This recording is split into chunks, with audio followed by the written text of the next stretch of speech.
Bueno, un saludo para todas y todos, espero que se encuentren muy bien. Vamos a continuar con el análisis acerca del texto El alma en la época antigua. Em, en esta parte nos vamos a ocupar acerca de dos de las escuelas post-aristotélicas que serían el estoicismo y el epicureísmo. Recordemos un poco lo que hemos hecho hasta ahora. Nos estamos preguntando acerca del concepto de alma a lo largo de la historia, de las distintas concepciones, en tanto se supone por ahora que el objeto de estudio de la psicología es el alma. Etimológicamente es estudio acerca del alma, ¿no? Entonces lo que hicimos fue revisar varias de las ideas, las principales representaciones primitivas, como lo llama Ferrater Mora, en los presocráticos. Luego nos ocupamos de las concepciones clásicas correspondientes a Sócrates, Platón y Aristóteles. Y ahora vamos a ver qué ocurrió después de esos tres filósofos. Eh, el texto nos va a presentar esencialmente los planteamientos de cuatro escuelas filosóficas, que son el estoicismo, el epicureísmo, el cinismo y el escepticismo. Entonces, como les decía ahorita, en esta clase, en esta sesión, solamente vamos a ocuparnos de las dos primeras, porque ya nos abarcan pues suficiente contenido para una sola sesión. Bueno, entonces voy a compartir la pantalla y vamos a seguirnos orientando a partir de la guía de preguntas, la guía de lectura. Y vamos a seguir también leyendo varios pasajes, más que todo vamos a hacer eso, vamos a ir analizando lo que va apareciendo y también les voy a ir haciendo como ciertas recomendaciones de otros textos. Entonces, en esta parte introductoria de de ese apartado de las concepciones posteriores a Aristóteles, la primera pregunta que yo les planteo es esta: ¿a qué se orientó principalmente la filosofía post-aristotélica luego de la muerte de Alejandro Magno y por qué? Entonces, lo que nos muestra el texto fundamentalmente es que en esta época de la muerte de Alejandro Magno, lo que se desarrolla son una serie de guerras, de conflictos sociales, y ese estado tan adverso en términos humanos, en términos de la posibilidad, de las posibilidades de la vida y de la existencia, marcaron en los filósofos de ese contexto y de esa época como un giro o una necesidad en torno a su quehacer filosófico. Y en ese sentido, esa búsqueda filosófica se centra esencialmente en preguntarse por cómo afrontar la vida, cómo afrontar las vicisitudes y las dificultades de la vida. Un poco si hacemos el paralelo con nuestro contexto para que no lo dejemos por allá únicamente en el mundo griego, sino que también lo pensemos en nuestro contexto. Un poco es como en Colombia ha sido un país históricamente en guerra, ¿cierto? Guerras muy distintas, eh, con procesos muy diferentes, pero de alguna manera es como si existiera un impulso en el ser humano a preguntarse o a tratar de asumir la manera más adecuada para afrontar esas circunstancias adversas, ¿cierto? Es como si nosotros nos preguntáramos, bueno, en toda esta época de guerra estamos viviendo de esta manera, pero entonces, ¿cómo vamos a vivir? ¿Cómo vamos a afrontar? ¿Vamos a dejarnos derrotar, digámoslo así, por las circunstancias? ¿O qué es lo que puede dirigir nuestro modo de ser, nuestra existencia, etcétera, etcétera? La filosofía en esta época se concentra precisamente en ese viraje, y entonces lo podemos apreciar pues aquí en el texto. Dice Autores como Lehi, Abagnano, Brett, Zambrano, Martha Nussbaum, entre otros, coinciden en señalar que la filosofía post-aristotélica estuvo considerablemente influenciada por la búsqueda de la eudaimonía, o vida buena. Eudaimonía también significa felicidad. Es una palabra muy, muy importante en esta época y no lo vamos a encontrar más adelante. Incluso desde Aristóteles también es muy importante la eudaimonía. Hago un comentario muy breve porque en todo su planteamiento acerca de cómo vivir éticamente, finalmente la finalidad eh, de ese, de ese, de ese, de esa pregunta por la existencia, de esa pregunta por cómo afrontar las decisiones éticamente, eh, esa finalidad es el bien, pero el bien no en un sentido moral, sino en un sentido interdependiente, eh, como lo mencionaba en la sesión anterior, ¿cierto? Y la suposición está dada por el hecho de que hacer el bien produce la felicidad.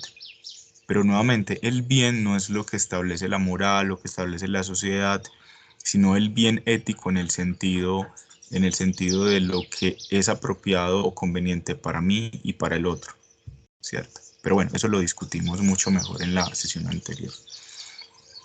Entonces, estos autores y autoras consideraban que pues la filosofía post-aristotélica estuvo influenciada por esa búsqueda debido a las condiciones adversas a las que se vio enfrentado el ciudadano griego tras la muerte de Alejandro Magno y las innumerables guerras que se desencadenaron. Según Brett, Sócrates es el iniciador de esa tendencia en la filosofía, consistente en una reflexión moral acerca del modo de vivir. No nos confundamos con este término o con esta expresión reflexión moral, ¿sí? Porque cuando se está haciendo alusión a esa reflexión moral, no se está haciendo alusión más que a la ética. Recordemos que la ética es una reflexión sobre la moral, ¿sí? Entonces no asumamos cuando aparezca la moral como en un sentido como el discurso extrínseco, ¿cierto? Entonces, esta filosofía moral, entonces, ¿qué significa esa filosofía moral? O sea, ese modo de afrontar la vida mediante una reflexión sobre la moral que conduzca a una ética. Adoptó su mejor forma después de la muerte de Aristóteles, cuando el interés teorético se dio terreno a las reflexiones sobre el modo más conveniente de enfrentar el diario vivir, debido a que las condiciones sociales y políticas eran cada vez más difíciles y el sufrimiento era causado por fuerzas que no estaban bajo el dominio de cada individuo. La vida se constituyó en algo que había que soportar y era preferible refugiarse en lo único que parecía depender del ser humano. ¿Cuál era ese descubrimiento desde finales de los posaristotélicos y que luego los clásicos pues desarrollan mucho más? La razón, ¿cierto? A partir de ella se conseguiría el dominio de las pasiones que perturbaban el alma. Entonces, detengámonos ahí para hacer un comentario. Este elemento es muy importante porque destaca dos cosas. Lo primero es que la filosofía post-aristotélica, por elementos contextuales, se va a centrar muchísimo más en preguntarse cómo vivir la vida. Es decir, es una filosofía práctica, es una filosofía de qué cosas hay que hacer para sentirse bien, qué cosas hay que hacer para uno tener eso que denominan la vida buena o para poder alcanzar la felicidad, ¿cierto? Y en segundo lugar, ese elemento que aparece como sustancial, que lo vemos, como lo digo, desde finales de los presocráticos, pero pasando por Sócrates, por Platón, por Aristóteles, y que lo vamos a ver por todas estas escuelas filosóficas, es el uso de la razón. Es decir, la razón cumple un papel fundamental en toda esta filosofía griega y es aquella capacidad que tiene el ser humano para poder dominar, para poder dominar, para poder tramitar, para poder no ceder ante las pasiones, para, para poder dominar el mundo emocional, digámoslo de esa manera. Pero no tanto en el sentido como de las emociones como las entendemos en la psicología, sino como de las grandes pasiones del ser humano, ¿cierto? Todas las pasiones de la vida cotidiana que se viven corporalmente, em, mm, por ejemplo, la culpa, por ejemplo, la preocupación, por ejemplo, no sé, la envidia, por ejemplo, la tristeza, pasiones que se viven con el cuerpo y que para ellos el elemento central precisamente para poder dominar eso, para poder tramitar eso, no era otra cosa que el uso de la razón, ¿cierto? Y el uso de la razón en el sentido de pensarse, el asunto de la razón, el uso de la razón en el sentido de preguntarse por el porqué de las cosas y tratar de dar argumentos sólidos sobre eso, ¿cierto? Acceder a una verdad por la vía de la razón. Entonces, eso es lo que ocurre, este es el panorama que nos vamos a encontrar en la emergencia o en el surgimiento de esas escuelas, de estas dos escuelas filosóficas que estamos estudiando pues el día de hoy, ¿cierto? La segunda pregunta de la guía dice, ¿cuál es la relación que se instala entre ciencia y virtud para los filósofos, las filósofas de esa época y qué lugar ocupaba el uso de la razón en esta nueva orientación? Yo creo que ya empezamos a responder la segunda parte de la pregunta, pero la primera todavía no, ¿cierto? Entonces, eh, dice lo siguiente. Esto condujo a los pensadores a considerar que el objetivo de la filosofía no era en primer lugar el conocimiento, la ciencia o la episteme, ¿cierto? O sea, entendamos en este contexto el conocimiento como la producción de una episteme, de un conocimiento articulado por la vía de la razón, sino que el fin de la filosofía en esta época era la virtud, o sea, la arete, que conduce finalmente a la felicidad. La filosofía ha de responder en ese sentido, entonces, a la pregunta, ¿cómo vivir la vida? O sea, esto es muy bonito y muy interesante porque la filosofía ha sido desdeñada en nuestra época por considerarse especulativa, por considerarse que no es productiva. Sin embargo, la filosofía siempre ha sido una pregunta por cómo afrontar la existencia, por cómo vivir la vida, por, digámoslo de otra manera, por cómo a través del conocimiento uno puede desplegarse mejor en la existencia, ¿sí?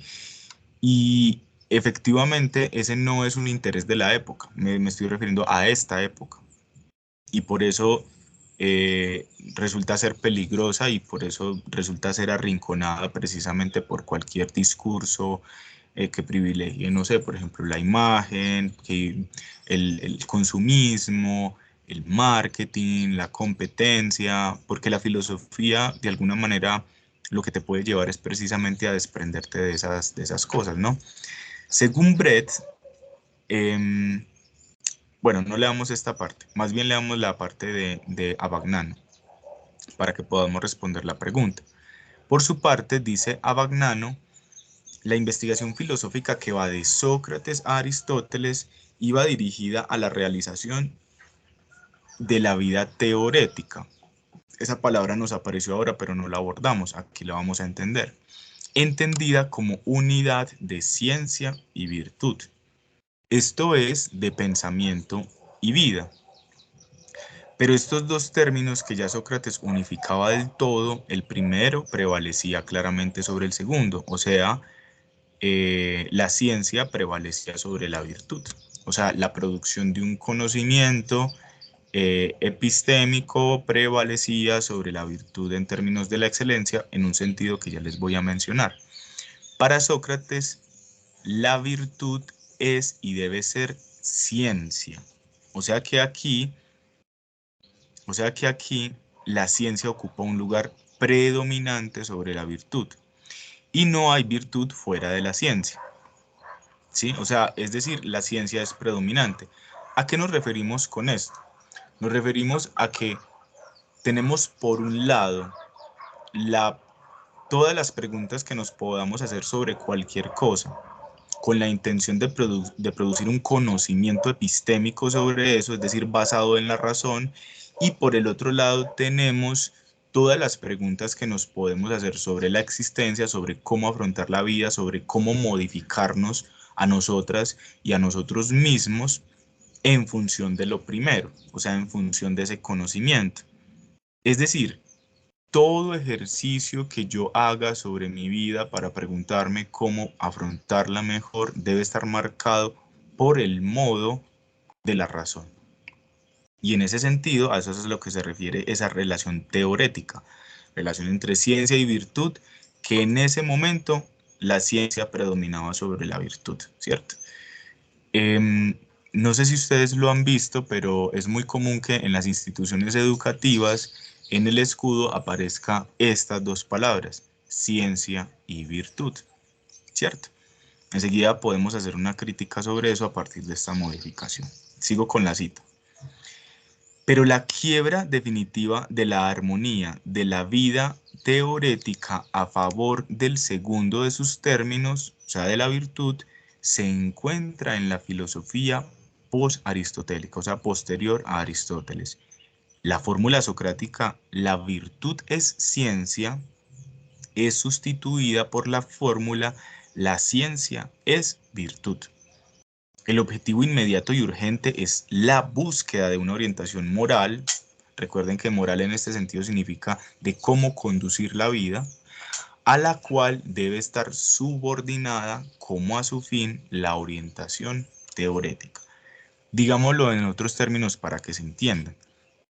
Con el surgimiento de las escuelas, de estas escuelas posaristotélicas, que ya las vamos a mencionar, la relación se invierte del siguiente modo. Ya no se trata tanto de que la ciencia esté por encima de la virtud, ya no se trata de que el conocimiento armado en episteme luego dirija el modo de vivir de las personas, sino al contrario. Y es que la búsqueda por cómo afrontar la vida es aquello que anima la pregunta racional por las cosas del mundo. Y en ese sentido, digámoslo de esta manera, las preguntas se van a centrar mucho más por cómo alcanzar la virtud, es decir, por cómo alcanzar la excelencia, por cómo afrontar la vida, por cómo alcanzar la felicidad. Es decir, el elemento práctico va a estar por encima del elemento teórico.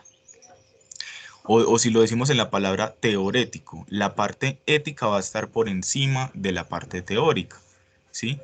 Y otra vez, ¿por qué? Porque estamos en un contexto de guerra y en ese contexto lo más importante no era la producción de conocimiento, sino em, la producción de conocimiento epistémico, sino alcanzar las maneras precisamente para poder afrontar mejor la vida, ¿sí? Em, el comentario que quería hacer sobre las instituciones educativas es lo siguiente, y es que em, esto muy probablemente es muy cuestionable, yo lo considero cuestionable, porque a pesar de que en muchos escudos de instituciones educativas aparezca ciencia y virtud, lo cierto es que en la mayoría o en muchísimas de las instituciones educativas no se enseña esa vida teorética. Estamos en un contexto en el que la institución educativa sirve para normalizar el comportamiento, sirve para preparar a el niño, el adolescente, prepararlo para la vida laboral, es decir, para una vida muy productiva. Estamos en un contexto en el que la institución educativa sirve para establecer como una regulación en el pensamiento, una regulación en el comportamiento, pero no es muy común que ese saber teórico que pareciera tener que memorizarse estuviera de hecho marcado por la pregunta de ¿esto para qué me sirve para la vida? ¿Sí? ¿En qué sentido esto que se aprende en esta otra clase, en esta otra clase, en qué sentido eso sirve para afrontar la vida? ¿Sí? Entonces eso es muy cuestionable porque quiere decir que se ha perdido la tradición, una tradición muy antigua, al menos en este sentido de los posaristotélicos, y es que uno estudia y uno aprende cosas a nivel teórico para poder vivir mejor la vida, para poder preguntarse por cosas de la vida, para uno poder alcanzar la eudaimonía.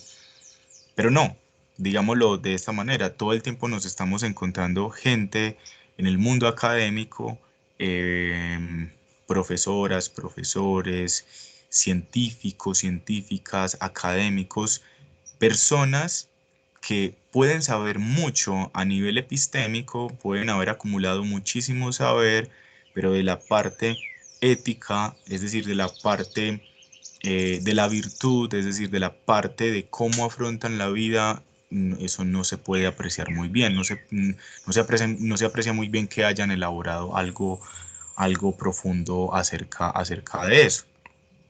Entonces es un elemento cuestionable precisamente porque marca el hecho ¿para qué la ciencia? ¿Cierto? O sea, ¿para qué uno preguntarse y para qué producir conocimiento? Bueno, en esta época estaba muy bien marcado de que es para vivir mejor. Y siendo ese propósito de vivir mejor lo más importante por sobre el asunto epistémico, ¿no? Bueno, la tercera pregunta dice cuáles son las 4 escuelas filosóficas que surgieron para dar respuesta a la pregunta de cómo enfrentar la existencia. Aparece aquí el epicureísmo, el estoicismo, el escepticismo y el cinismo surgieron como vías de respuesta a esa pregunta acerca de cómo afrontar la existencia. ¿Por qué surgieron? Este también es un dato interesante que nos ofrece el texto. ¿Por qué surgieron esas escuelas filosóficas finalmente y a qué servían? Digámoslo de la siguiente manera. Em, Esta era una época donde había una concepción religiosa también, ¿cierto? Era politeísta, nos estamos refiriendo a la Grecia antigua, y habían muchas personas, especialmente según el texto, de clases altas que no estaban muy satisfechas con esas creencias mitológicas.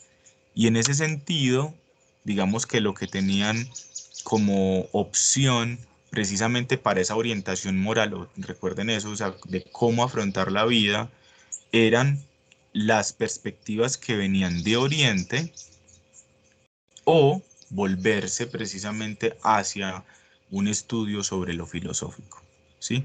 Es decir, dicho de otra manera, los seres humanos nos pegamos de cualquier tipo de saber para poder orientar nuestra existencia, ¿va? Y en ese sentido, en esta época, esa parte religiosa empieza a ser cuestionada por muchas personas de las clases altas, y en ese sentido, entonces, lo que le queda es esas 2 vías. Bueno, esa segunda vía, que es volver hacia la filosofía, es lo que le da mayor condición de surgimiento a esas 4 escuelas, a esas 4 escuelas filosóficas.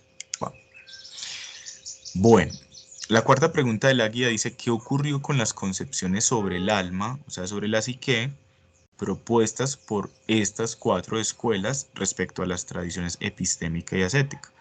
Recordemos que esas 2 tradiciones las habían fundado Sócrates, Platón y Aristóteles. Sócrates fundó esa tradición ascética, mientras que Platón y Aristóteles mucho más la tradición epistémica. Pero entonces, ¿qué pasó con las concepciones sobre el alma? Que es pues de fondo nuestra pregunta. Dice el texto. Las concepciones sobre el alma estuvieron marcadas por este nuevo espíritu de la época. Ya no interesaba tanto construir una episteme sobre dicho objeto, sino más bien la transformación o ascesis del alma. O sea que en ese punto se parecen mucho a Sócrates. Esta tradición es ampliamente investigada por Michel Foucault. Yo ya les he mencionado a este filósofo francés, quien destaca la diferencia entre epimeleia e autou, o sea, inquietud de sí, y notice auton, que es el conocimiento de sí, como dos maneras de buscar esa ascesis, o sea, esa purificación, de las cuales la primera es mucho más amplia y ha sido más difundida en la historia de la filosofía. Voy a detenerme en este pasajito para hacer un comentario, yo creo que un poco grande. Yo les he recomendado a este autor, a Michel Foucault. Es un filósofo muy valioso porque elaboró pues búsquedas muy interesantes a lo largo de la historia de la filosofía, especialmente en torno a la subjetividad, cómo se producen las subjetividades. Es decir, cómo se producen los modos mediante los cuales nosotros nos representamos y nos dirigimos en términos de conducta o de comportamiento, ¿sí? En un momento de su trabajo, él se pregunta precisamente por un modo de subjetivación, que es la subjetivación ética, y su búsqueda lo lleva a las perspectivas grecorromanas, es decir, las perspectivas de la Grecia antigua y luego pues del Imperio Romano. Este es un libro muy bonito, se llama La hermenéutica del sujeto. Esta es una versión cortica, una versión resumida, porque la hermenéutica del sujeto es en realidad un curso que él dictó entre el 81 y el 82. am, y son muchas clases y lo que tiene el libro completo son las transcripciones de todas las clases, ¿cierto? Em, yo les he dejado estos libros em, en la carpeta complementaria del curso de historia. Y yo se las muestro. Aquí donde dice otra bibliografía complementaria, les he dejado ese libro, La hermenéutica del sujeto. Incluso les he dejado otros textos sobre cosas que hemos ido hablando, en fin, ¿cierto? Entonces, para que sepan que pueden acceder allí a ese material. Entonces, este es el curso completo, es un libro muy grande, transcribe todo lo dicho por él, pero voy a utilizar esta versión cortica porque quiero expresarles o comunicarles pues como algo esencial de esto que venimos trabajando. Aquí en el primer capítulo de este libro, que pues se tituló Cuidado de uno mismo y conocimiento de uno mismo, se expone mucho mejor esa relación entre lo que el texto anterior nos muestra como el notice auton y la epimeleia auton.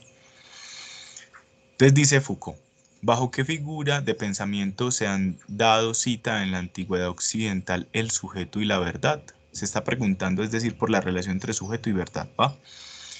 Existe un concepto central que permite abordar esta cuestión, el concepto de epimeleia o cura sui, que significa el cuidado de uno mismo.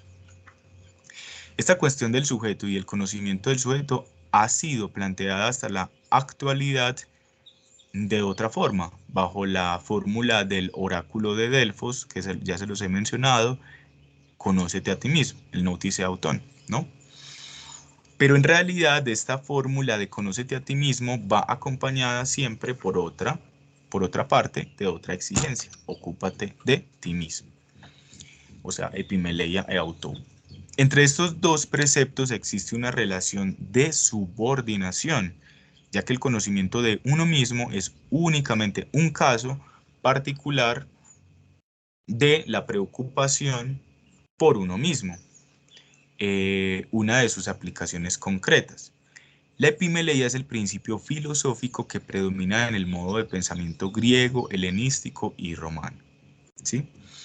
Entonces, esa es la primera idea, y es que en el mundo griego había como una orientación, como un principio moral, que enseguida vamos a denominar espiritual, y es que uno se debe ocupar de uno mismo, uno debe tener una inquietud por uno o por una misma.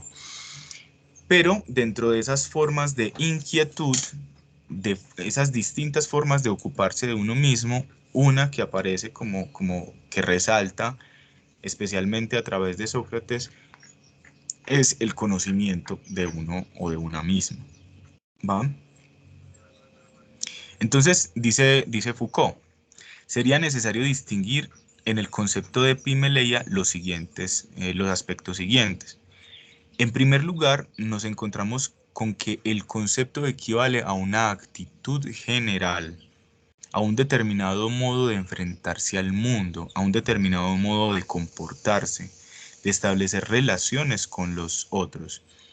La epimeleia implica todo esto, es una actitud de relación con uno mismo, con los otros y con el mundo. El segundo elemento es que la epimeleia es una determinada forma de atención, o sea, de mirada. Preocuparse por uno mismo implica que uno reconvierta su mirada y la desplace desde el exterior, desde el mundo y desde los otros hacia sí mismo. La preocupación por uno mismo implica una cierta forma de vigilancia sobre lo que uno piensa y sobre lo que acontece en el pensamiento. Ahí hay que marcar un elemento, y es que esa vigilancia puede ser muy negativa o puede ser muy positiva, ¿cierto? Y por eso la epimeleia o lo que va a ser finalmente la espiritualidad es tan amplia, ¿cierto? Yo puedo vigilarme para castigarme o puedo vigilarme para saber qué estoy sintiendo y para poder tratar de entender eso. Pero son dos formas muy distintas de asumir ese cuidado o preocupación de uno mismo. En tercer lugar, la epimeleia designa también un determinado modo de actuar, una forma de comportarse que se ejerce sobre uno mismo, a través de la cual uno se hace cargo de sí mismo, se modifica, se purifica, se transforma o se transfigura. De aquí se derivan toda una serie de prácticas, aquí está pues como esa especificidad, basadas a su vez en toda una serie de ejercicios que van a jugar en la historia de la cultura, de la filosofía, de la moral y de la espiritualidad occidentales un papel muy relevante. Entre estas prácticas se encuentran, por ejemplo, la técnica de la meditación, la técnica de la memorización del pasado, la técnica del examen de conciencia, la técnica de verificación de las representaciones a medida que éstas se hacen presentes en la mente, y así muchísimas más. Muchísimas más técnicas pueden aparecer sobre cómo uno ocuparse de una o de uno mismo, ¿cierto? La particularidad es que el conocimiento de uno mismo es solamente una de esas, ¿cierto? Y esa es, pues, digamos, la que promueve esencialmente Sócrates. Bueno, eh,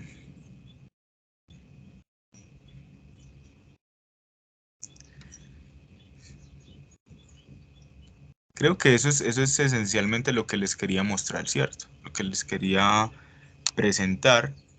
Em, no, aquí hay otra cosa que había pensado, ¿cierto? Esta, les decía que este concepto de epimeleia e autou se relaciona necesariamente con el concepto de espiritualidad. En nuestro contexto se suele decir que espiritualidad es equivalente a religión, pero en realidad no lo es así, ¿sí? Y no lo es porque la espiritualidad es algo muchísimo más amplio, ¿sí? Muy probablemente la razón por la cual se nos ha hecho pensar que espiritualidad es equivalente a religión es por el hecho de que en nuestro contexto la forma más difundida de espiritualidad por muchos años fue precisamente esa forma católica, cristiana, pues amparada en la religión. Dice Foucault, se podría señalar tres características de la espiritualidad así entendida. En primer lugar, la verdad no le es concedida al sujeto de pleno derecho, sino que por el contrario, el sujeto debe, para acceder a la verdad, transformarse a sí mismo en algo distinto. El propio ser del sujeto está por tanto en juego, ya que el precio de la verdad es la conversión del sujeto. O sea, la espiritualidad, ¿qué es? Dice Foucault aquí más arriba.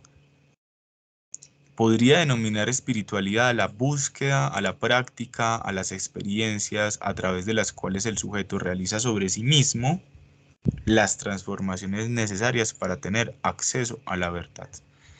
Denominemos por tanto espiritualidad al conjunto de estas búsquedas, prácticas y experiencias entre las cuales se encuentran las purificaciones, las ascesis, las renuncias, las conversiones de la mirada, las modificaciones de la existencia que constituyen no para el conocimiento, sino para el sujeto, para el ser mismo del sujeto, el precio a pagar para tener acceso a la verdad. Ergo, la espiritualidad tiene la finalidad de acceder a una verdad, ¿cierto? Por eso esa primera característica de la espiritualidad. La verdad no es algo que esté dado, no es algo que ya esté, ya esté en manos del sujeto, es algo que tiene que para poder acceder a ello tendrá que hacer un determinado trabajo. En segundo lugar, no puede existir la verdad sin una conversión o sin una transformación del sujeto. Esta transformación se realiza a través del impulso del eros, o sea, del amor, movimiento a través del cual el sujeto se ve desgajado de su estatuto y por medio del trabajo que el sujeto realiza sobre sí mismo para convertirse al fin en un sujeto capaz de lograr la verdad mediante un movimiento de ascesis. Y lo tercero es que el acceso a la verdad produce un efecto de retorno de la verdad sobre el sujeto. O sea, ¿para qué la verdad? ¿Para qué la verdad después de todo un proceso espiritual? La verdad, dice Foucault, es lo que ilumina al sujeto. Para la espiritualidad, la verdad no es, en efecto, simplemente aquello que le es dado al sujeto para recompensarle, en cierto modo, por el acto de conocimiento y para completar este acto de conocimiento. La verdad es lo que ilumina al sujeto, lo que le proporciona la tranquilidad de espíritu. En suma, existe en la verdad, en el acceso a la verdad, algo que perfecciona al sujeto, que perfecciona el ser mismo del sujeto o lo transfigura. Y bueno, para la espiritualidad, un acto de conocimiento en sí mismo y por sí mismo nunca puede llegar a dar acceso a la verdad si no está preparado, acompañado, duplicado, realizado mediante una cierta transformación del sujeto. No del individuo, sino del sujeto mismo en su ser de sujeto.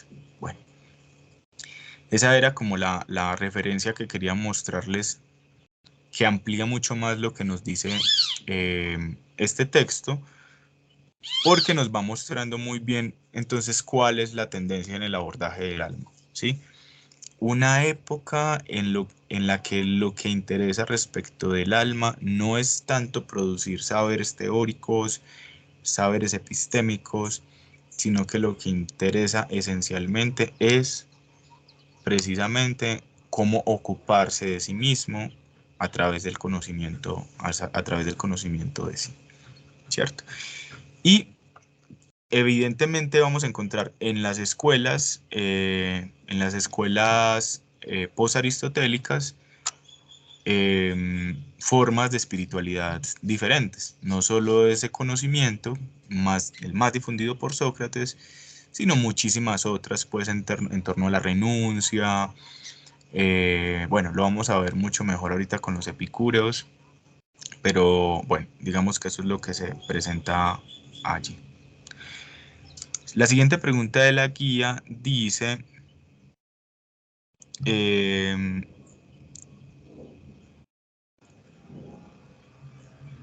bueno, no, todavía no hemos dado respuesta a esta segunda parte. ¿Qué pasa entonces respecto a lo epistémico y lo ascético? Desarrollémoslo un poquito más.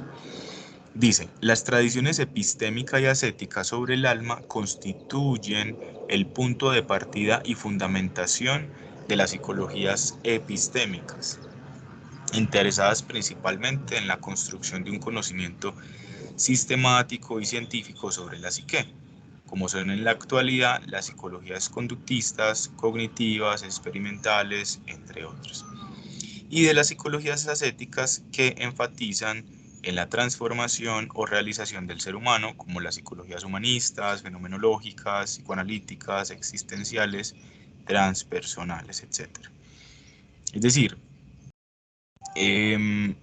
con esta época se marca muchísimo más esas dos orientaciones, ¿sí?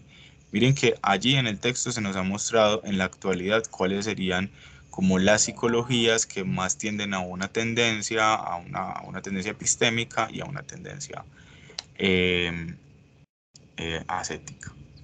Estas dos tradiciones tienen incidencia en la manera como se entiende el objeto de la psicología, puesto que una cosa es tomarlo como una realidad que se examina, sobre la cual se constituye un conocimiento, o sea, la tendencia epistémica, y otra bien distinta es asumirlo como un campo de investigación en el que confluyen, por un lado, los conocimientos que se construyen sobre dicho objeto y por otro lado los propósitos que se buscan lograr, como el de la transformación o ascesis del sujeto. Dicho de otra manera, es muy distinto que vos dentro de la psicología tengas tu objeto de estudio, ¿sí? O sea, todo lo que ocurre psicológicamente en un sujeto y que vos digas, mi interés con este objeto de estudio es explicarlo y elaborar teorías que muestren ciertas regularidades, que muestren ciertas tendencias, que muestren ciertas generalizaciones. ¿Sobre qué? Sobre cómo se desarrolla un proceso, sobre cómo se expresa, ¿sí? Lo que sea que se quiera explicar sobre un fenómeno psíquico, por ejemplo.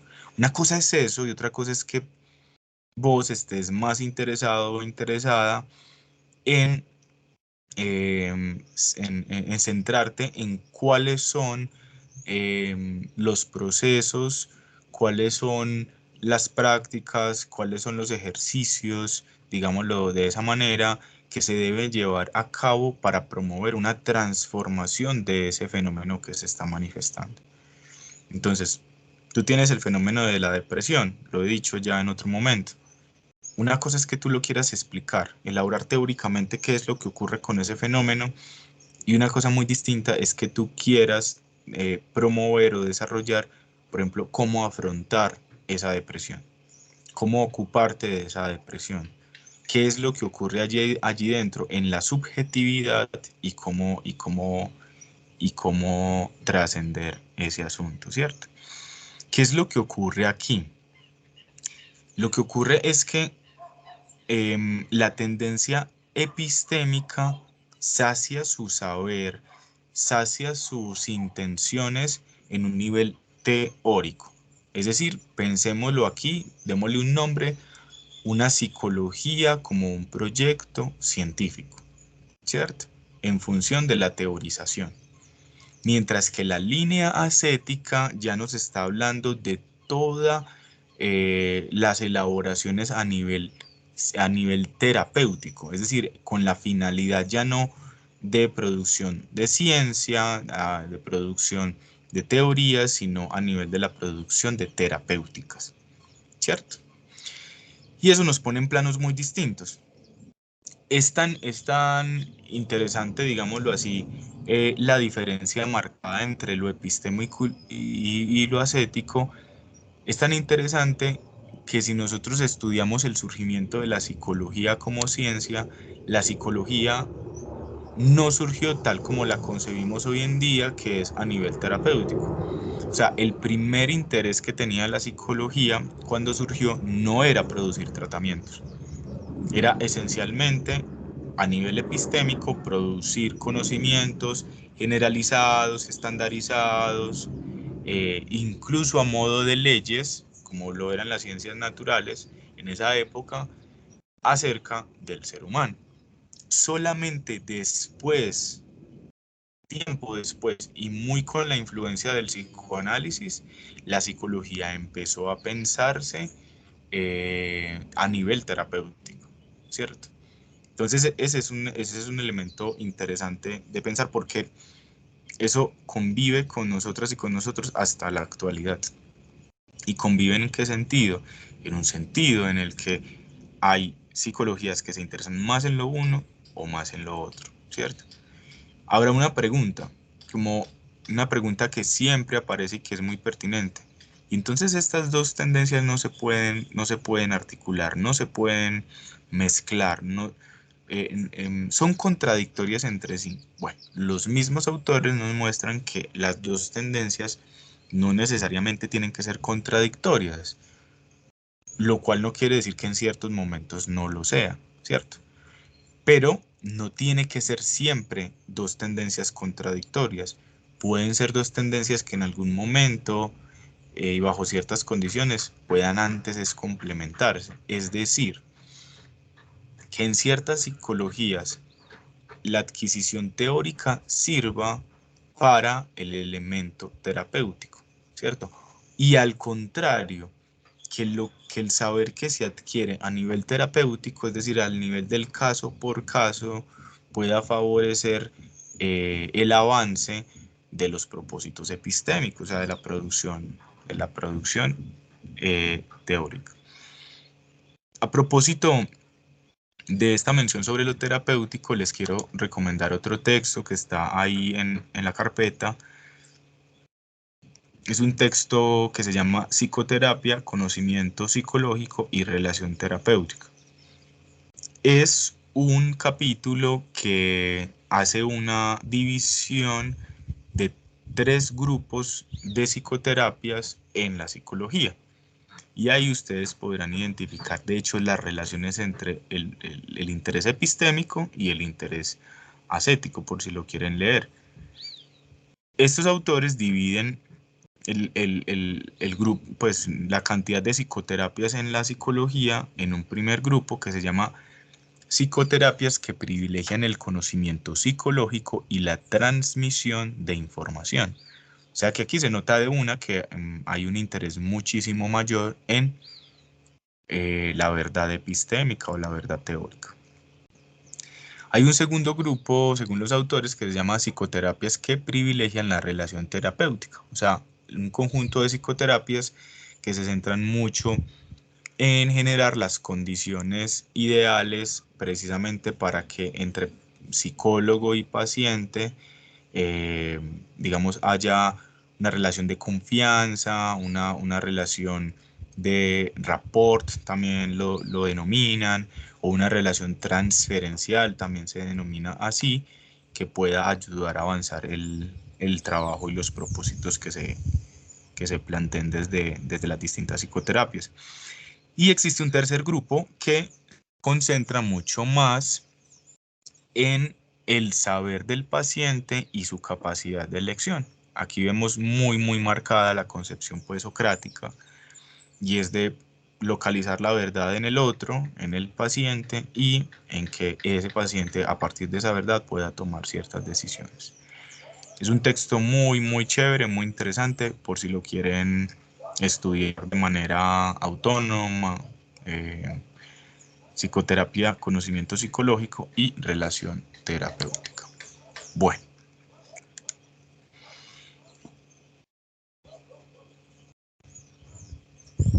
creo que ya contestamos en ese sentido entonces la quinta pregunta y entonces ya podemos empezar con el abordaje de la primera escuela filosófica, que son los estoicos.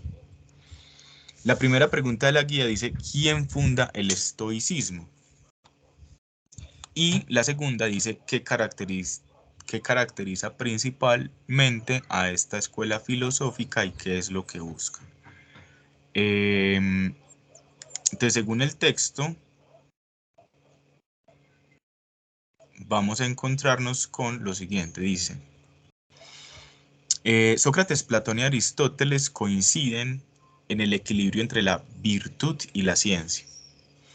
El propósito de su filosofía, la realización de una vida teorética, une estos dos términos. La búsqueda de la verdad es el objetivo primordial. Para ello, según Platón, es fundamental articular en conocimientos las opiniones verdaderas, o sea, la ortodoxa, que guían el actuar correcto.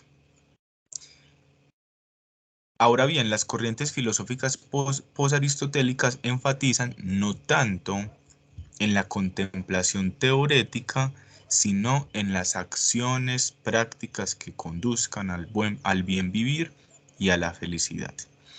Entre estas escuelas se destaca la estoica, que fue fundada por Zenón de Citium en el 336 a.C.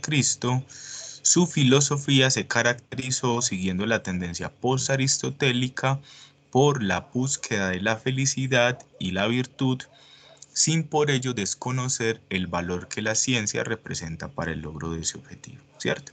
Entonces, aquí estamos con con ese objetivo que habíamos mencionado ahora y que está muy marcado pues en el estoicismo, la búsqueda de la felicidad y de la virtud, ¿sí?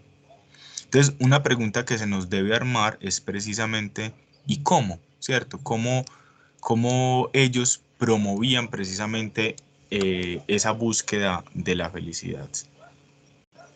Entonces, ese modo de encontrar la felicidad, podríamos decir, se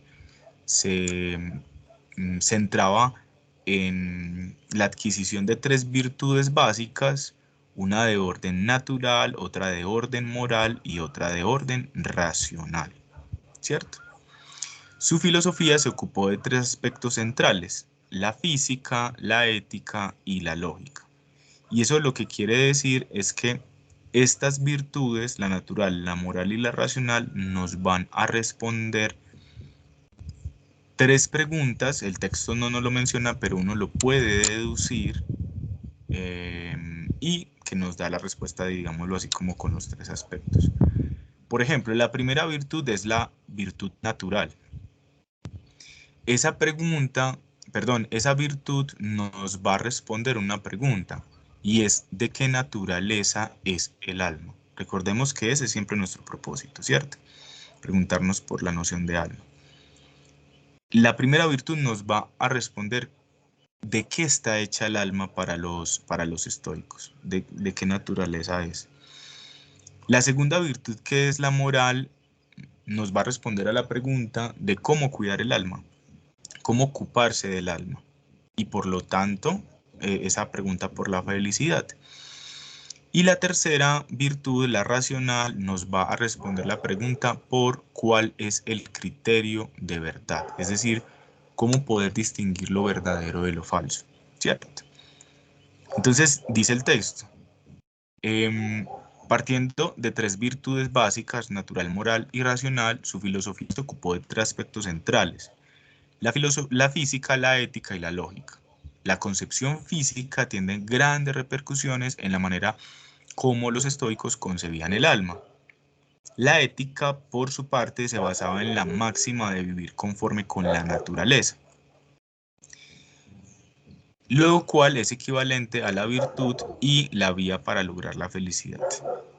La lógica tiene por objetivo establecer un criterio de verdad a partir del estudio del logoi, de los logoi entendidos como discursos internos, o sea, pensamiento y representación en general, y externos, el habla. Entonces, dicho de otra manera, podríamos decir en primer lugar que la pregunta por de qué está hecho o de qué cualidad es el alma, la respuesta es de un aspecto físico. Y cuando estamos hablando de físico, estamos hablando de material. O sea que esto ya nos está anticipando que para los estoicos el alma es material. Segundo, la segunda virtud, al preguntarnos por cómo cuidar el alma, la respuesta es a partir de la ética, ¿cierto? Pero una ética en comunión con la naturaleza. Es decir, hay que vivir conforme con la naturaleza, o sea, en una relación inmediata con lo natural. Y la tercera virtud, que nos va a definir qué es lo verdadero de qué es lo falso, finalmente la respuesta de los estoicos va a ser la lógica, o sea, la razón.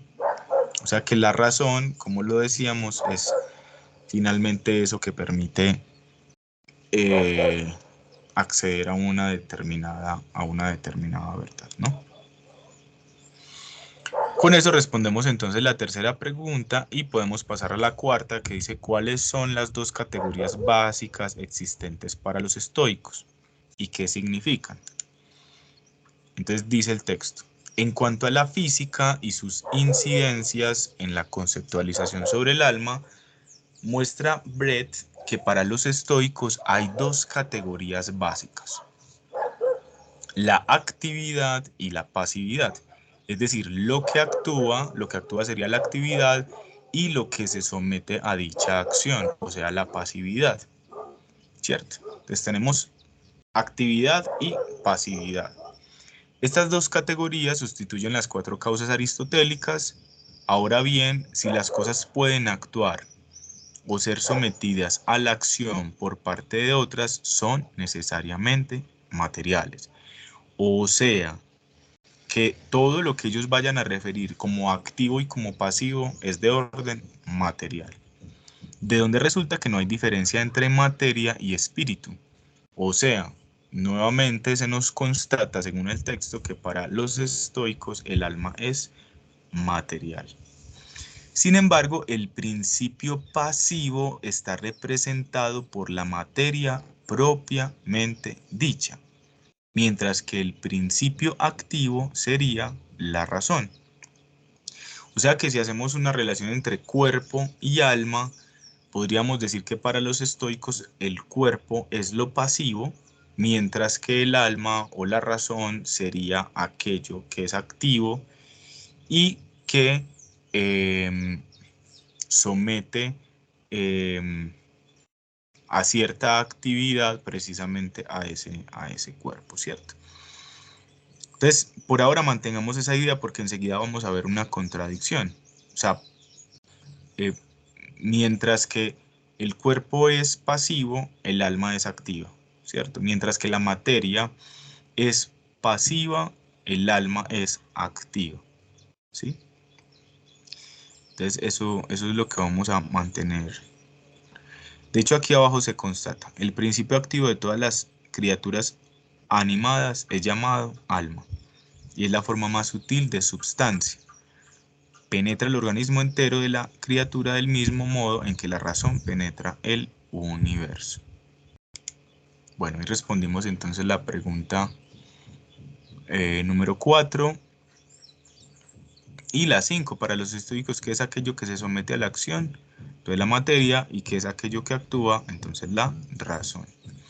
Sexta pregunta: según los estoicos, ¿el alma es material o inmaterial? Lo acabamos de mencionar también. Entonces, en ese sentido, el alma es material, porque solamente aquello que actúa o más bien, lo que actúa y lo que se deja someter ante esa acción, ambas tienen que ser de orden material. El punto más interesante y cuestionable, digámoslo así, y que nos va a traer como muchas ideas para lo que viene del curso, es la séptima pregunta.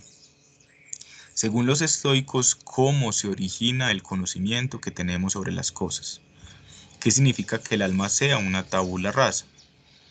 Entonces, cuando les pregunto cómo se origina el conocimiento que tenemos sobre las cosas, es, dicho de otra manera, ¿cómo conocemos? ¿Cómo conocemos el mundo según los estoicos, ¿cierto? Entonces vamos a ver qué dice.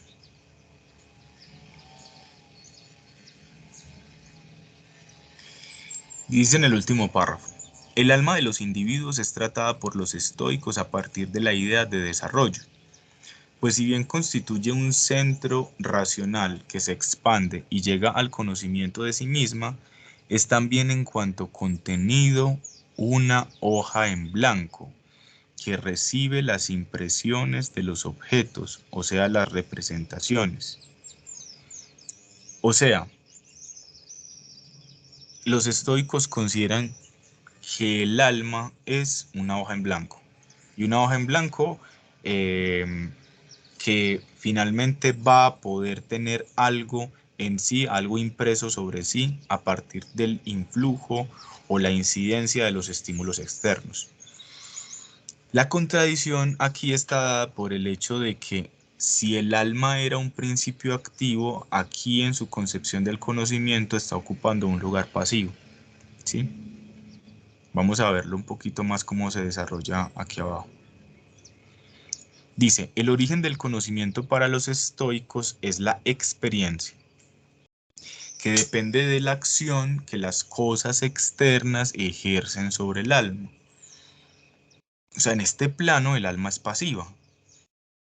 Dice, esta última es entendida como una tabula rasa. ¿Qué es una tabula rasa? Como un tablero limpio, pues, en blanco, ¿cierto? Como una hoja en blanco. Como una tabla, digámoslo así, sin ningún tipo de marcas, sin ningún tipo em, de rayones. Una tabla absolutamente limpia. O sea, para los estoicos, cuando un niño nace, el niño está absolutamente en blanco, ¿cierto? Donde se marcan las representaciones. Entonces, esto comulga un poco con la idea popular de que el niño es como una masita y que su entorno la va moldeando. Ese es un ejemplo de lo que los estoicos considerarían. El niño es como algo que simplemente se va manipulando, se va moldeando en función de los estímulos exteriores. Podríamos decir que de hecho esta es una posición muy similar a la que se sustenta en lo que luego vamos a aprender como el conductismo.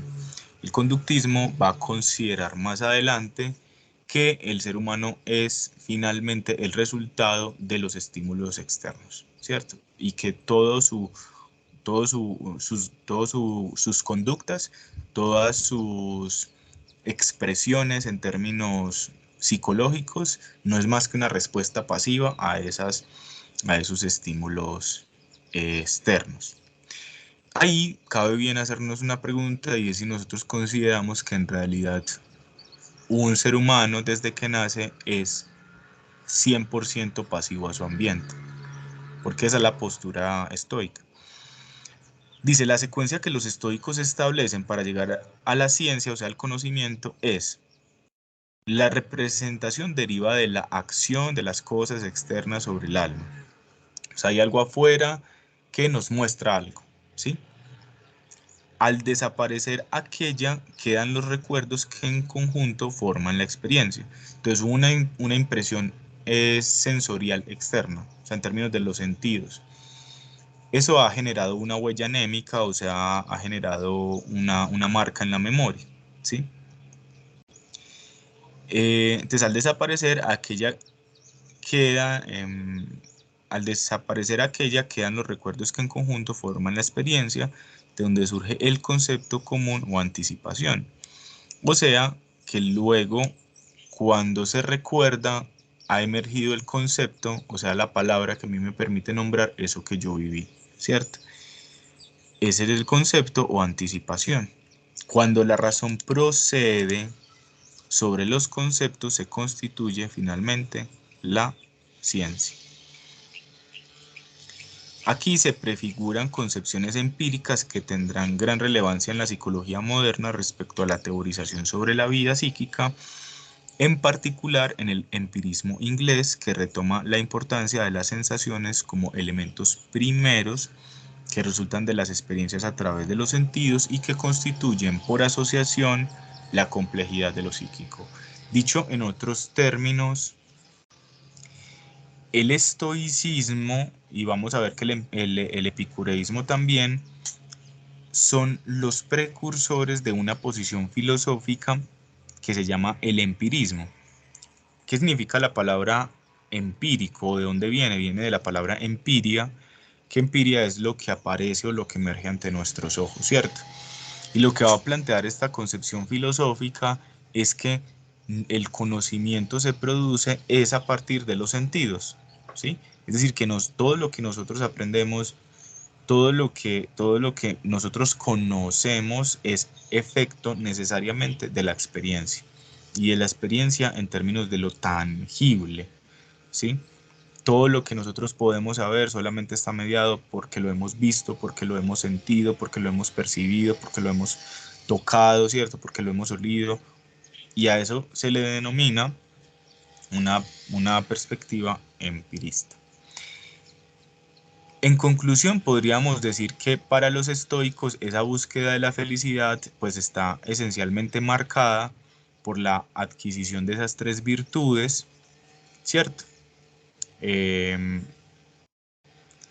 esa búsqueda de la felicidad finalmente tiene un uso muy importante de la razón, ¿sí?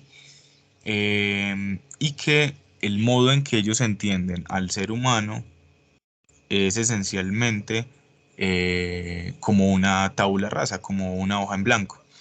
Y lo que hace el entorno es empezar a definir, a establecer precisamente cómo es el conocimiento que va a tener ese ser humano, ¿cierto? Bueno, hasta ahí entonces la perspectiva de los estoicos y vamos con los epicúreos, que a mí me resultan en realidad mucho más interesantes. La primera pregunta de la guía dice: ¿quién funda el epicureísmo y qué intención tienen sus reflexiones sobre el alma? ¿Cuál es para ellos el fin de la vida?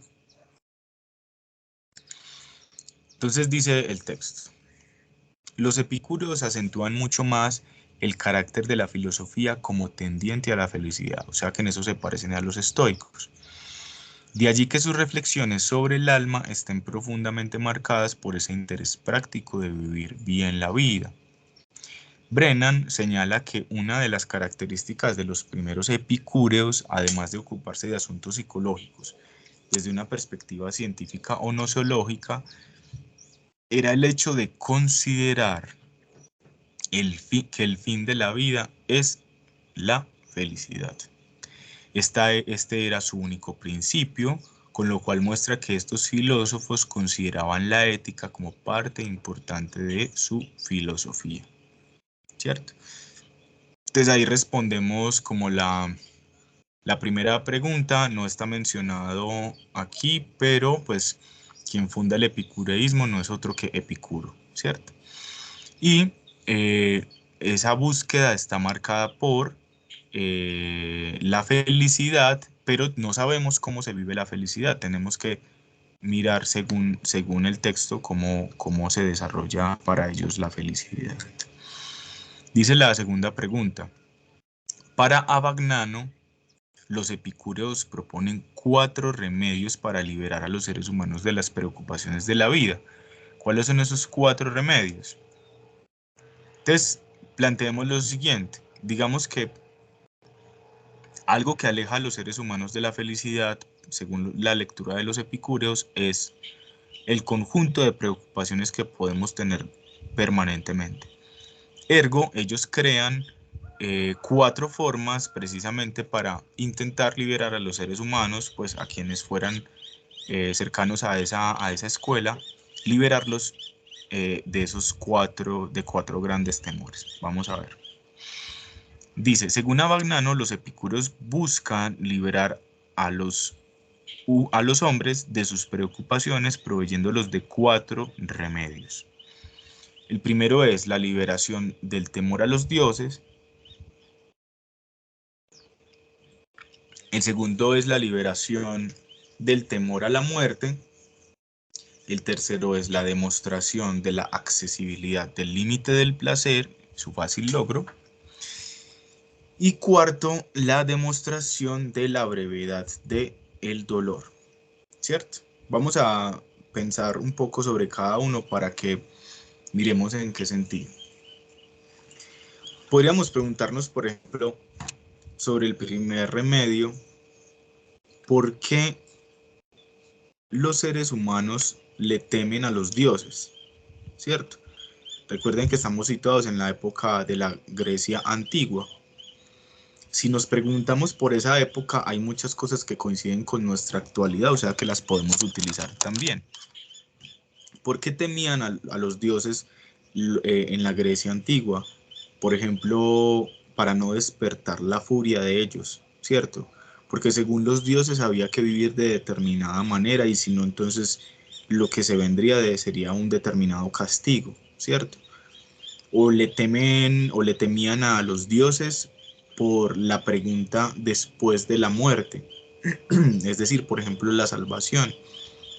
Es decir, temores muy similares a los que se aprecian hoy en día de por qué uno diría como que la gente siente que teme a los dioses. Pues bien, si una persona llega donde un epicúreo y le dice, es que yo temo a los dioses, la respuesta que tendría precisamente un filósofo epicúreo es la siguiente. Usted tiene la plena certidumbre de que esos dioses existen. La respuesta la respuesta de la persona podría ser no, pero eso es lo que dicen. Desde el epicúreo podría decir, ¿y usted por qué se preocupa por algo de lo que no está plenamente seguro de que existe? O sea, desde ahí empezamos a ver el carácter muy, muy material, muy marcado en lo material de esta filosofía, ¿cierto? Digamos que la persona dice, sí, pero yo temo de que si existan, entonces yo sea castigado por mis deseos, por la vida como la llevo, ¿cierto? Despertar la furia.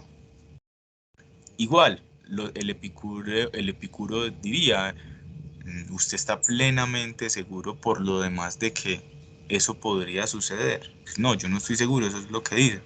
Entonces la respuesta es ¿por qué usted perturbarse, por qué usted preocuparse por algo de lo que usted no tiene certidumbre de que en realidad va a pasar o existe, ¿cierto? Por eso se llama la liberación de las preocupaciones de los seres humanos, ¿cierto?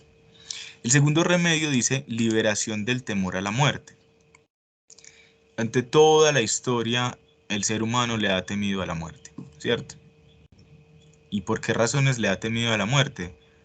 Por ejemplo, le teme a la muerte por lo que se pueda venir después, ¿cierto?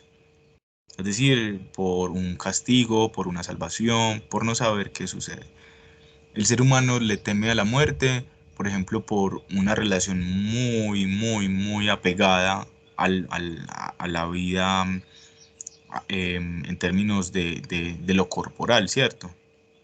Em, Muchas personas temen morir porque aman muchísimo la vida y entonces, digámoslo así, su relación de desprendimiento es algo a conquistar, ¿sí? O sea, están muy, muy, muy, muy aferradas a la vida. Otras personas, por ejemplo, narcisísticamente sienten mucho temor a la muerte porque no saben cómo serán recordados, ¿cierto? Es decir, quisieran dejar una marca indeleble en otros seres humanos para que no sean olvidados, porque esa es una pasión humana y es que ser olvidado es no existir más para el otro, ¿cierto? Entonces, supongamos el mismo caso en el que llega una persona muy aquejada por eso y entonces le dice al filósofo Epicúreo que está muy asustado por, por qué va a pasar después de la muerte. Entonces el Epicúreo le preguntaría, ¿y usted qué cree que va a pasar después de la muerte? Entonces la persona le diría, yo creo que podría ser castigado o podría ser salvado. El Epicúreo le diría, "¿Y usted está seguro de que eso va a suceder? Usted tiene la plena certidumbre de que eso sucede". La persona obviamente diría, no, no estoy seguro, pero eso es lo que me han enseñado y eso es lo que se ha transmitido en la sociedad, ¿cierto? El epicúreo le diría, ¿y usted por qué se preocupa por algo de lo que usted no tiene la certidumbre de que va a pasar? O sea, aquí vemos marcada una posición que luego la psicología humanista va a utilizar más adelante, cuando surja la psicología humanista, y es que el ser humano sufre mucho porque se ocupa mucho de su pasado o porque se ocupa mucho de su futuro. Es decir, las personas que son muy ansiosas es porque se preocupan mucho por el futuro y las personas que son más bien depresivas es porque se ocupan mucho del pasado. La línea que está mostrando de alguna manera el epicureísmo aquí es que uno se tiene que ocupar del presente. Es decir, uno se debe ocupar de lo que es en este momento y de obrar con eso.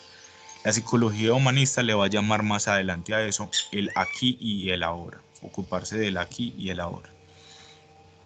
Entonces, de alguna manera, en ese segundo remedio lo que se muestra es lo siguiente, y es que para los epicúreos no hay que preocuparse por algo de lo que uno no sabe, de lo que uno no sabe absolutamente nada, de lo que uno no está seguro, ¿sí? Uno solamente debe ocuparse de aquellas cosas sobre las cuales tiene una certidumbre. El tercer remedio dice demostración de la accesibilidad del límite del placer. Muchas personas sufren, vamos a hacer un ejemplo con este para que se pueda entender. Muchas personas sufren, yo diría que en general las personas sufren porque sienten que nada les llena. Esa es una frase muy común de los pacientes y dicen, es que a mí esto no me llena, es que a mí mi trabajo no me llena, no sé, otros dicen, es que a mí mi familia no me llena, es que mis amigos no me llenan, ¿cierto? O sea, es como una necesidad de algo que los complete, ¿cierto? Entonces, en este tercer remedio, de alguna manera, la muestra que va a plantear la filosofía epicureísta es que eso es imposible, ¿sí? Y es imposible en la medida en que puede haber una satisfacción muy alta, pero esa satisfacción tiene un fin, tiene un límite, ¿sí? Los seres humanos en nuestras prácticas placenteras normalmente estamos buscando un exceso, algo que en el fondo nos complete, pero eso finalmente no existe, ¿cierto? Es decir, cuando nosotros comemos, bueno, muchas personas tienen esta práctica, a pesar de que ya nos sentimos saciados o satisfechos a nivel biológico, ¿qué es lo que ocurre? Comemos más y más y más y más y más, ¿cierto?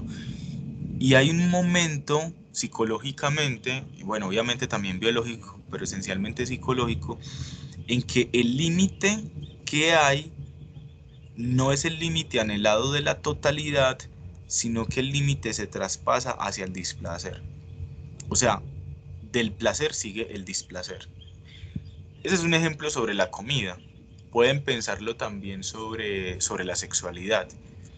Por ejemplo, la sobreestimulación de los órganos genitales en cierto momento, digámoslo así, pasa del placer al displacer, ¿sí? Y eso hace que inmediatamente haya una reacción en el sentido de un rechazo de esa estimulación porque ya se ha vuelto displacentero, ¿cierto? Eh, Esto es muy común, digamos, en el ser humano. En el ser humano es muy común que en muchas cosas el intento de exceso de algo, luego lo que termina es en una sensación displacentera. Entonces, ese tercer remedio tiene que ver precisamente con asumir el hecho de que esa completud, de que esa totalidad finalmente es imposible. El cuarto remedio es la demostración de la brevedad del dolor. Fíjense que esta es una filosofía que le da mucho lugar a la razón y al mundo material, ¿sí? Em, el epicureísmo va a ser una de esas filosofías que va a tomar la psicología para mostrar ese hecho de que la realidad está esencialmente marcada por la manera como la percibimos. Y el dolor está o el sufrimiento, pues digámoslo en el término en que ellos lo quieren mostrar, el sufrimiento psíquico está muy marcado por la manera como nosotros percibimos la realidad. Entonces nosotros no sufrimos por los eventos, por los acontecimientos, sino esencialmente por la manera como asumimos e interpretamos ese acontecimiento. Tan es así que dos personas puede que hayan vivido una situación relativamente similar a nivel traumático y para una haberse configurado como un malestar profundamente doloroso, mientras que para la otra persona un malestar muchísimo, un gasto psíquico muchísimo menor, ¿cierto? Entonces, digamos que ese es un elemento también en términos como para liberar las preocupaciones, porque los seres humanos a veces sufrimos porque sufrimos. Es decir, los seres humanos a veces nos quedamos enfrascados en ciertas ideas que son la manera como vemos la realidad, y este va a ser un muy buen remedio, digámoslo así, o va a ser una muy buena pauta para lo que más adelante se va a convertir la psicología, ¿cierto? Dice el texto, para lograr este propósito, su credo fue, abro comillas, niega la realidad inmaterial, o sea, para los epicúreos no existe lo inmaterial. Segundo, las causas finales, o sea, lo que dice Aristóteles sobre las teleologías, no existe una finalidad. Tercero, la inmortalidad del alma, o sea que esto deduce que para ellos el alma es mortal. Y cuarto, las ideas universales. O sea, digamos, es un planteamiento muy interesante al respecto. Aquí más abajo se constata mucho más la idea de que el alma es material. Dice, los epicúreos coinciden con los estoicos en concebir el alma como una realidad material, átomos, ¿cierto? Más ligera y sutil que la materia de que está construido el cuerpo. Bueno, ahí respondimos entonces la segunda pregunta y respondimos también la tercera. ¿El alma es material o inmaterial? Vamos a la cuarta pregunta que dice, ¿cuáles son los tres criterios de verdad? O sea, lo que distingue lo verdadero de lo falso para los epicúreos y cómo eso se relaciona con la búsqueda central, con su búsqueda central que es la felicidad. Bueno, eso está en la página 32. Dice, el propósito de los epicúreos de alcanzar la felicidad tuvo amplias consecuencias en la manera como entendían el alma y los aspectos relacionados con ella. En primera instancia se requería de un criterio de verdad, o sea, un canon, ¿sí? O regla para orientarse hacia la felicidad. Criterio de verdad no es otra cosa que aquello que define qué es lo verdadero y qué es lo falso en torno en el propósito de ellos de cómo alcanzar la felicidad. Con lo que las preguntas referidas a cómo conocemos y de qué manera podemos estar seguros de ese conocimiento se convirtieron en algo crucial, ¿cierto? Para dar respuesta a estos interrogantes, los epicúreos tomaron la sensación como el punto de partida. Recuerden que la sensación es finalmente la percepción de un estímulo a partir de un estímulo que proviene del exterior, ¿cierto? La sensación es esa reacción que se tiene a través de los distintos sentidos, de los sentidos corporales. Entonces, la respuesta a esos interrogantes se parte de las sensaciones y la entendieron como una relación entre el objeto y el sujeto que tiene lugar cuando los átomos que entran en contacto con el órgano de los sentidos se adaptan a las capacidades de este, ¿cierto? Entonces, pasemos a este párrafo. La sensación, en tanto provee imágenes semejantes a las cosas percibidas, es el criterio de verdad, ¿sí? Este es el primer criterio de verdad para ellos. O sea, si para alcanzar la felicidad yo hago uso de la razón y para hacer uso de la razón yo necesito establecer un tipo de conocimiento, la pregunta es, ¿cómo se accede al conocimiento? Bueno, la respuesta de ellos es por la vía de los sentidos. Los sentidos nos crean imágenes que memorizamos y que luego podemos evocar mediante conceptos o anticipaciones.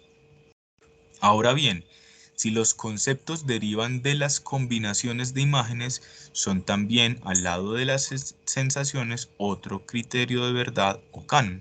O sea, aquí tenemos un segundo criterio de verdad, los conceptos. Finalmente, el sentimiento de placer o displacer, abro comillas, que constituye la norma para la conducta práctica de la vida, es el tercer criterio de verdad, si bien no es de orden lógico.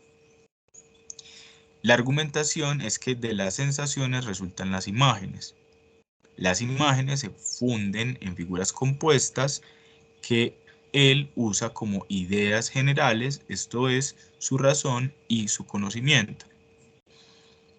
La posibilidad de error, y ahí vamos a responder otra pregunta, está dada por el proceso de la comprensión que se sigue internamente.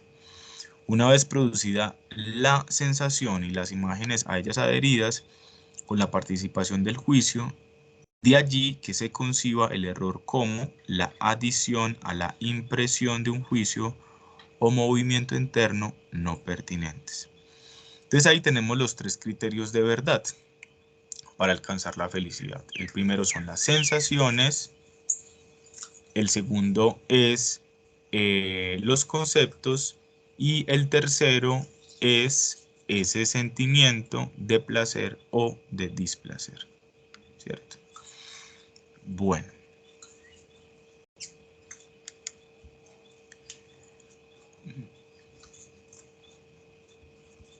ya también respondimos entonces qué es el error. Es una adición al juicio que no es pertinente.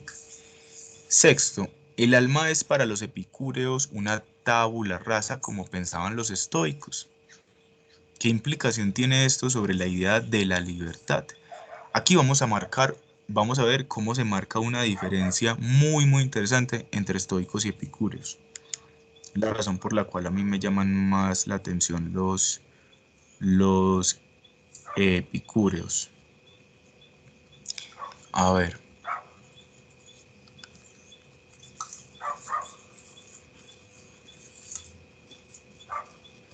dice, los conceptos universales, que son productos complejos de ideas particulares, y estas a su vez son productos de sensaciones concretas, no son reales para los epicúreos. Por eso es que ellos lo niegan. Ellos no niegan que exista como algo así como una verdad absoluta.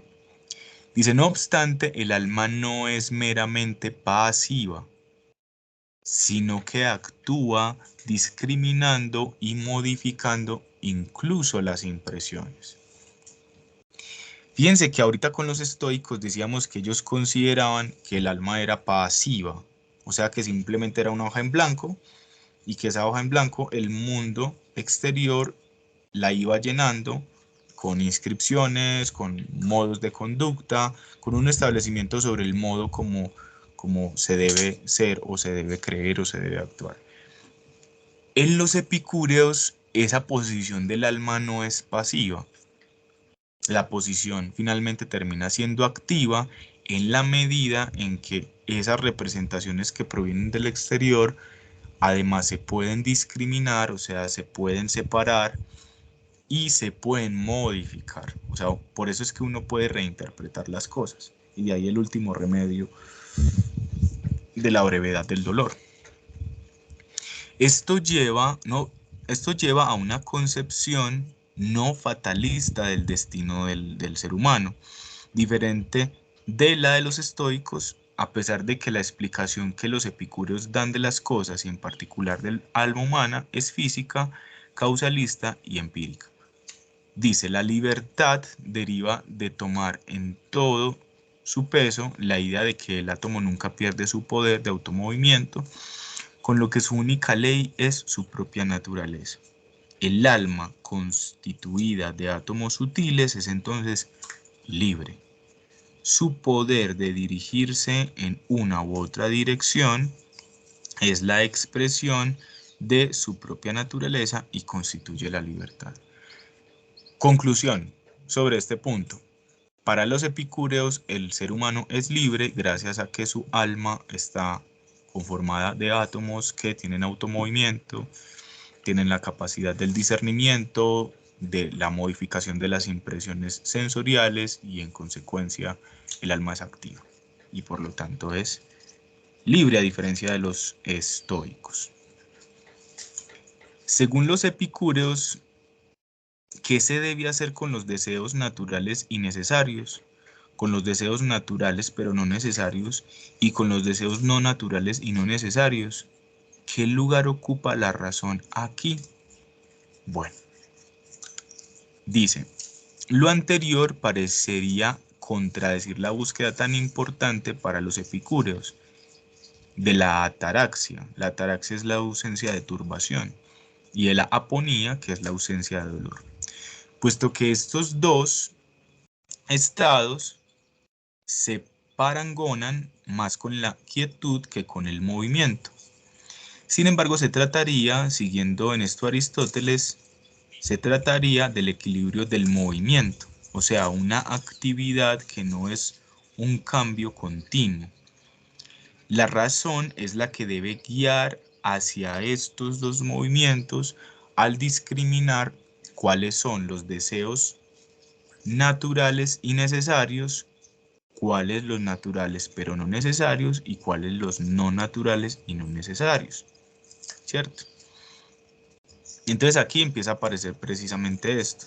Es la razón para los epicúreos quien debe finalmente tramitar, administrar lo que ocurre en términos de las pasiones.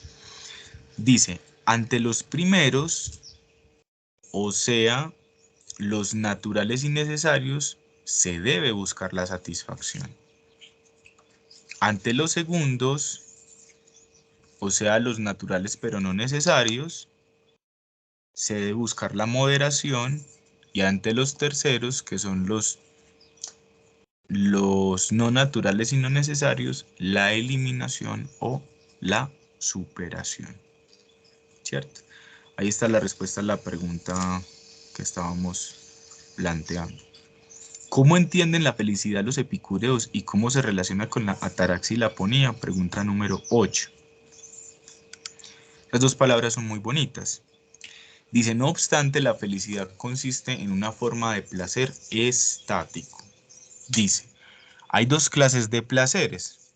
El placer estático, que consiste en la privación del dolor, y existe otro placer que es el placer en movimiento, que consiste en el gozo y en la alegría. La felicidad consiste solamente para los epicúreos en el placer estático o negativo, es decir, en no sufrir y no agitarse, y se define por tanto como ataraxia, o sea, ausencia de turbación, y aponía, ausencia de dolor. Hasta ahí la cita. ¿Qué quiere decir esto? Para que lo concluyamos, que la felicidad para los epicúreos no se encuentra teniendo una actitud ante la vida de ir a buscar experiencias, de ir a buscar un montón de placeres, de ir a buscar un montón de sensaciones en el mundo, como sería la posición de muchas personas, ¿cierto? Sino que la posición de ellos de la búsqueda de la felicidad es en términos negativos. Negativos no significa algo malo, negativo significa la abstracción de algo. ¿En qué sentido? Es una filosofía que la búsqueda de la felicidad está marcada más bien por una búsqueda de aquello que evita el sufrimiento, ¿sí? Es decir, lo que va a predominar es evitar el sufrimiento, evitar el dolor, evitar la turbación.